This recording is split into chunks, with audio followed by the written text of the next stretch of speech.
عمار ابن یاسر کے بارے میں یہ حدیث اتنی سخت حدیث ہے کہ شیخ زبیر زئی رحمہ اللہ تعالیٰ کہا کرتے تھے علی بھائی جب میں یہ حدیث پڑھتا ہوں نا میں کانپ اٹھتا ہوں کہ میں اس کی تعویل کیا بیان کروں. مسجد نبوی کی تعمیر کا موقع تھا یا خندق کا موقع تھا.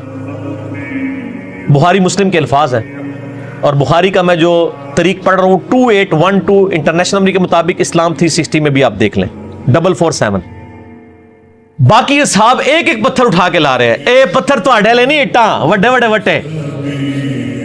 اور عمار ابن یاسر عمر اس وقت ان کی تقریباً 60 سال کے قریب تھی. 2 پتھر اٹھائے میں اتنا جوش مسجد نبوی کی تعمیر میں. نبی علیہ السلام نے دیکھا بڑا پیار آیا. اب دیکھیں نبی علیہ السلام کی کیفیت کیا ہوگی جن کو یہ بتایا جائے کہ آپ کے بعد اس کے ساتھ یہ ہونا ہے اس کے ساتھ یہ ہونا ہے. میں کہتا ہوں ہمیں اگر پتہ چل جائے اپنی زندگی میں کہ میرے فلاں فلاں کے ساتھ یہ ہونا ہے اس کی کیا حالت ہوگی. نبی علیہ السلام نے اپنے مبارک ہاتھوں سے عمار ابن یاسر کے جسم سے داڑھی سے مٹی جھاڑی. کہا وائے عمار افسوس ہے عمار تو ہی دین کے لیے اتنی خدمت کر رہا ہے. اے سمیہ کے بیٹے عمار بائے افسوس تجھے ایک باغی جماعت قتل کرے گی. تو انہیں اللہ اور جنت کی طرف بلا رہا ہوگا اور وہ باغی جماعت تجھے دوزخ کی طرف بلا رہی ہوگی. عمار کے مخالفین کو نبی علیہ السلام نے فرمایا باغی اور دوزخ کی طرف بلانے والی جماعت. سر یہ کسی شیعہ کا فتویٰ نہیں ہے کسی سنی کا فتویٰ نہیں نبی علیہ السلام کا فتویٰ ہے. صحیح بخاری 2812 اور 447. عمار نے کہا اے اللہ میں فتنوں سے تیری پناہ میں آتا ہوں. دعا ہی کر سکتے تھے تقدیر میں تو فیصلہ ہو چکا ہوا تھا. عمار ابن یاسر جنگ جمل سیدہ عائشہ طلحہ زبیر کیوں ہارے؟ عمار ابن یاسر مولا علی کے ساتھ تھے. جب کوئی مولا علی کو کے ساتھ عمار ابن یاسر کو دیکھتا تھا کہتے نا نا نا نا نا اس کے بارے میں تو نبی نے فرمایا ہوا ہے اسے باغی جماعت قتل کرے گی پیچھے ہٹ جاؤ. اس لیے سیدنا طلحہ بھی جنگ چھوڑ گئے حضرت زبیر بھی پیچھے ہٹ گئے جنگ جمل میں. اب مسند احمد میں حدیث ہے 16744 اور المستدرک للحاکم میں 5661. سلسلۃ الصحیحہ شیخ البانی کے 2008 ہے. امام ذہبی اور امام حاکم نے بھی اس حدیث کو صحیح کہا کہ ایک صلح حدیبیہ کا صحابی تھا ابو الغادیہ. مسند احمد میں ایک چیپٹر ہے مسند ابی الغادیہ وہی آپ کھول کے پڑھ لیں. اس کے ہاتھوں عمار ابن یاسر شہید ہو گئے. وہ حضرت معاویہ کی طرف سے آیا تھا اور یہ حضرت علی کی طرف سے. بعد میں پوری زندگی ابو الغادیہ روتے تھے کہ نبی علیہ السلام نے فرمایا تھا کہ عمار کا قاتل اور مال لوٹنے والا دوزخ میں ہے اور عمار کو وہ باغی جماعت قتل کرے گی کہ عمار ان کو جنت اور اللہ کی طرف بلائے گا اور وہ جماعت عمار کو دوزخ کی طرف بلائے گی وَلِعَوْذُ بِاللَّهِ تعالی. اور اس پہ شیخ البانی نے پھر بڑے کمنٹس کیے ہیں بڑے سخت کمنٹس کیے ہیں. آج وہ ٹائم نہیں میں اس کو ڈسکس کروں. آپ 5B ریسرچ پیپر پڑھ لیں آپ کو یہ ساری حدیثیں مل جائیں گی. شیخ البانی کو تو صرف اہل حدیث مانیں گے نا. بعض ابن حجر اسقلانی نے لکھا کہ جی وہ ابو الغادیہ چونکہ صلح حدیبیہ کا صحابی تھا اس لیے بخشا جائے گا. شیخ البانی نے کہا اللہ کے نبی سے ٹکر مت لو. صلح حدیبیہ والے سارے بخشے جائیں گے لیکن جس کو اسپیسیفائی حضور نے کر دیا کہ عمار کا قاتل اور مال لوٹنے والا دوزخ میں ہے آپ اس کو جنت کی گارنٹی کس طرح دے رہے ہیں وہ اسپیسیفک ہو.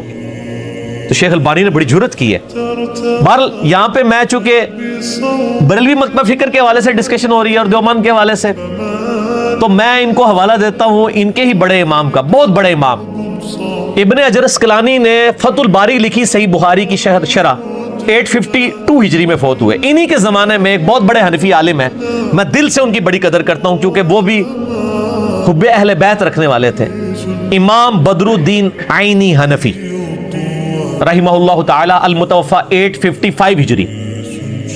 ابن حجر 852 ہجری میں فوت ہوئے 855 میں. دونوں نے ایک زمانے میں ہی بخاری کی شرح لکھی ہے. ان کی شرح ہے فتح الباری ان کی ہے عمدۃ القاری. یہ حنفیوں کے مدرسے میں پڑھائی جاتی ہے. فقہ حنفی کو پورا ڈیفینڈ کرتے ہیں وہ. صحیح بخاری میں جب حدیث آئی نا 7083 جو حدیث ہے کہ جب ایک مسلمان دوسرے کے خلاف تلوار اٹھائے تو دونوں دوزخ میں. صحابہ نے پوچھا یا رسول اللہ قتل کرنے والا دوزخ میں مقتول کیوں؟ فرمایا اس نے تو اپنے بھائی کے قتل کا ارادہ کیا تھا. اس کی شرح کرتے ہوئے انہوں نے یہ ایشو ڈسکس کیا کہ صحابہ بھی تو آپس میں لڑے ہیں، آپ ان دونوں میں سے کیا دونوں دوزخ میں جائیں گے؟ کریٹیکل ایشو تھا نا. اس ٹاپک کو میں ادھر ہی چھوڑتا ہوں. اس کو انشاءاللہ ایک دفعہ تو میں نے آپ کے ساتھ کوسچن آنسر میں ایڈریس بھی کیا. بہرحال میں صرف امام عینی کے کمنٹس بتاتا ہوں کہ امام عینی کے کمنٹس ورڈ بائی ورڈ یہ آپ لوگوں کو میں نے ای میل بھی کر دی، اگر کوئی بعد میں منگوائے. یہ کمنٹس جو ہیں وہ غلام سعود سعیدی صاحب نے شرح صحیح مسلم میں بریلویوں نے خود نقل بھی کی ہیں. ورڈ بائی ورڈ امام عینی کیا کہتے ہیں؟ وہ کہتے ہیں انہوں نے علماء کی اور ائمہ کی رائے نقل کی کہ بھئی حضرت علی کے ماننے والے کو 2 اجر ملیں گے اور حضرت معاویہ کی جماعت کو 1 اجر ملے گا، جو آج بھی علماء کہہ رہے ہوتے ہیں جی دونوں ہی ٹھیک ہیں. حالانکہ گورا تو یہ بات کبھی نہیں مانے گا کہ ایک جنگ جس میں ہزاروں لوگ مر جائیں اور دونوں ہی ٹھیک ہوں، جبکہ نبی علیہ السلام بھی کہہ رہے ہوں کہ عمار جو ہے جنت کی طرف بلائے گا اور عمار کے مخالفین دوزخ کی طرف بلائیں گے. تو پھر سب دونوں بیک وقت کیسے ٹھیک ہو گئے؟ یہ دھوکہ آپ کسی اور کو دیں. تو جرت کرنے والے لوگ ہیں. امام عینی نے جرت کی ہے. انہوں نے کیا کہا؟ ورڈ بائی ورڈ امام عینی کے کمنٹ سنیں. میں کہتا ہوں کہ حضرت معاویہ کی خطا کو اجتہادی کیسے کہہ دیا جائے جبکہ ان کے اجتہاد پر کیا دلیل ہے؟ حالانکہ ان کو یہ حدیث پہنچ چکی تھی کہ عمار کو ایک باغی جماعت قتل کرے گی اور عمار کو حضرت معاویہ کے گروہ نے شہید کیا تھا. کیا حضرت معاویہ اس پہ راضی نہیں ہے کہ اللہ تعالیٰ ان کو برابر چھوڑ دے بجائے اس کے کہ وہ 1 اجر کی امید رکھتے ہوں؟